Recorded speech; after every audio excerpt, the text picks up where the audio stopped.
This ultimate carrot cake is one of our best recipes of all time. Start by toasting pecans with butter and salt, then mix your batter. Stir together all dry ingredients in a medium bowl before you start creaming the butter and sugars together in the mixer. After mixing in oil and eggs, add half of your flour mixture. Mix that well, then add in all of your buttermilk. Once blended, beat in the rest of your flour. When it's all combined, stir in vanilla, grated carrots, grated apple, shredded coconut, and toasted pecans.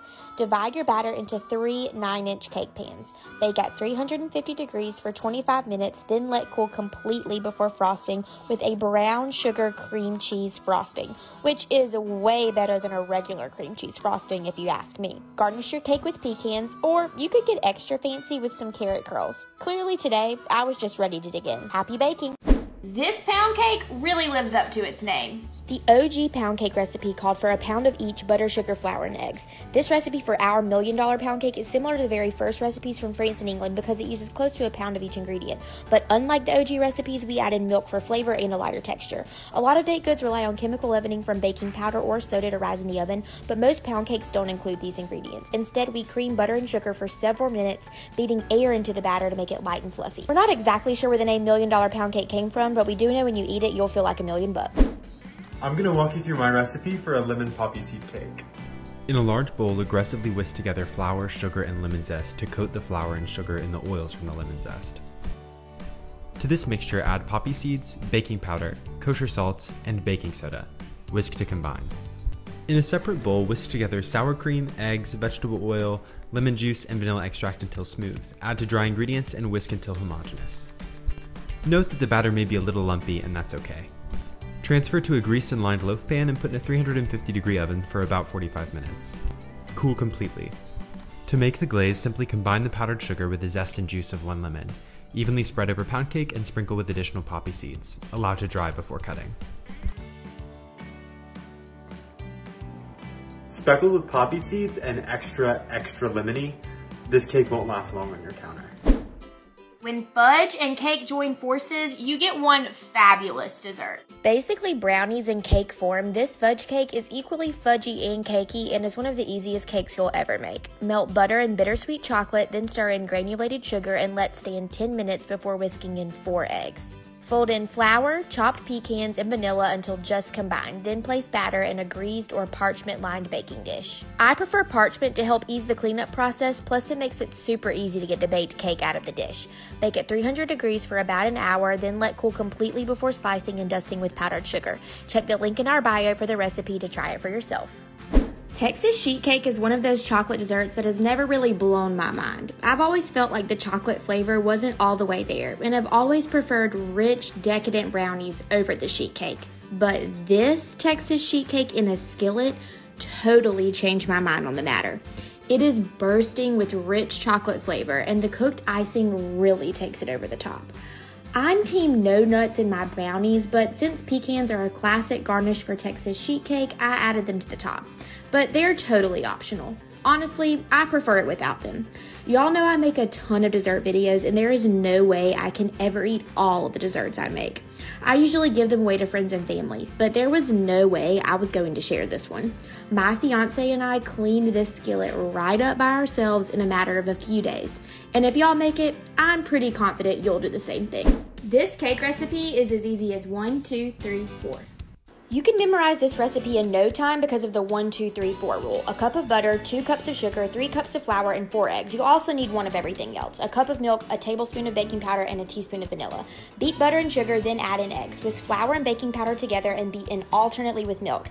Add in vanilla at the end and place in 3 8-inch round pans. Bake at 350 degrees until a toothpick inserted in the center comes out clean, which is about 20 minutes. Frost with your favorite frosting. It's one of the easiest recipes to memorize. I baked a cake in the jar because sometimes cupcakes just won't cut it. Next time you need individual cake servings, go for your mason jars instead of your muffin tin. Make cake mix as directed and fill greased jars halfway full of batter. Bake for about 15 to 18 minutes or until cakes are cooked through in the centers. Let them cool completely before piping on your favorite frosting and sprinkles. These also freeze really well. After the cakes are cooled, seal tightly with jar lids. Let them defrost before decorating. They're so cute and customizable.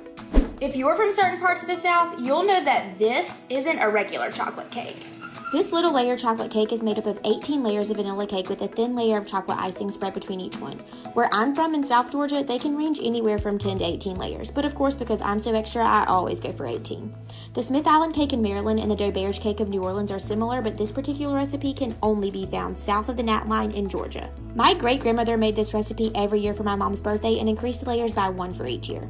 If you're from South Georgia, you've definitely eaten a few of these in your life, and well, if you're not, bless your heart.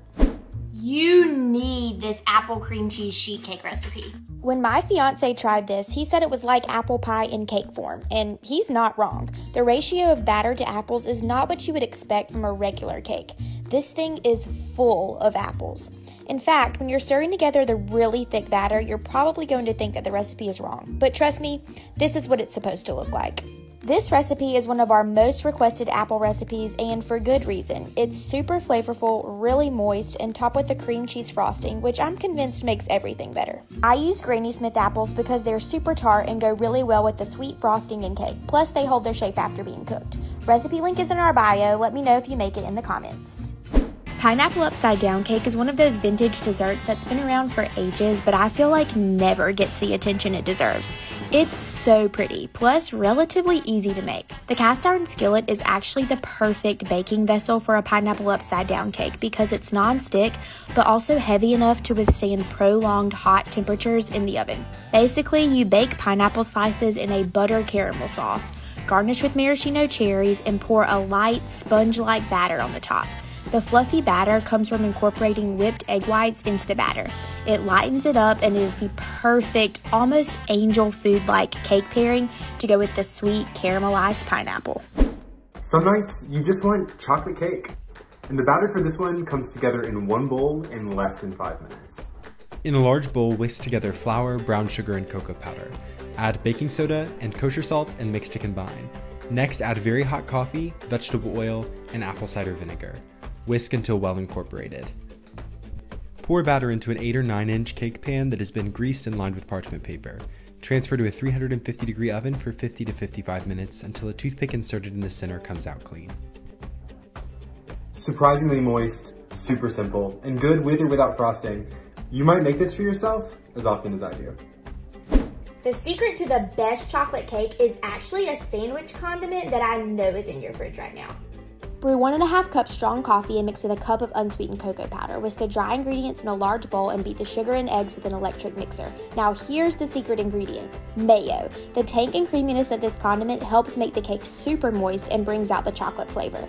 Add dry ingredients and coffee mixture alternately to the mixer, then bake at 350 for around 25 minutes. Add chocolate frosting. You will never not use mayo in your cake again. You can't have Mardi Gras without king cake. Here's how to make it. I'm from Georgia, so I didn't try my first one until a little later in life. There are lots of different variations of king cake. Cinnamon filled is perhaps the most common, but my favorites involve some sort of cream cheese filling. This particular recipe is a pecan praline king cake, and I think it is hands down the best. It basically combines a traditional cinnamon-filled king cake with a cream cheese-filled one to create a rich, moist, decadent dessert. But I'm not telling anyone if you decide to eat this for breakfast too. I love that this recipe makes 2 king cakes, one for you to eat and one for you to give away. Don't forget to hide the baby before baking. Whoever gets the slice with the baby is in charge of the king cake next time. And be sure to pile on the festive sprinkles. The crunch is my favorite part. Laissez le bon temps rouler. I made this sprinkle bread by stirring flour into melted ice cream. Let 1 pint of ice cream sit at room temp to soften, then fold in 1.5 cups of self-rising flour and some sprinkles. Grease and flour an 8 by 4 inch loaf pan like this, shaking out the excess flour. Bake at 350 degrees for around 35 minutes, then cool before slicing. 3-ingredient dessert for the win. If everything you bake just doesn't come out right, I bet you're measuring your flour the wrong way.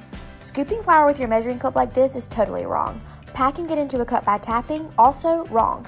Both of these methods cause you to put way too much flour in your recipes. Here's how to do it the right way. Stir the flour with a spoon to loosen it in the container. Use a spoon to spoon it into a measuring cup, then level it off with the handle of the spoon or a knife. Plus, if you do this over a piece of paper, it makes for easy cleanup and 0 waste. Here are 4 ways to frost cakes using tools you can find around your kitchen.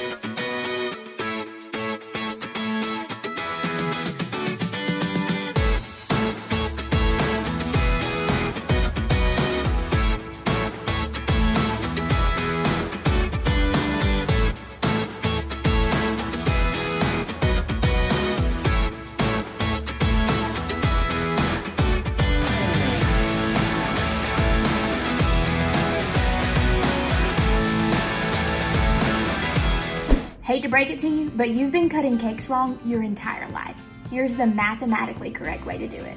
Instead of slicing at an angle like you would a pie, cut the cake in half first, then divide the halves into 4 equal sections. You'll then be able to cut 8 even pieces from each side of the cake instead of guessing at how big the wedges are going to be.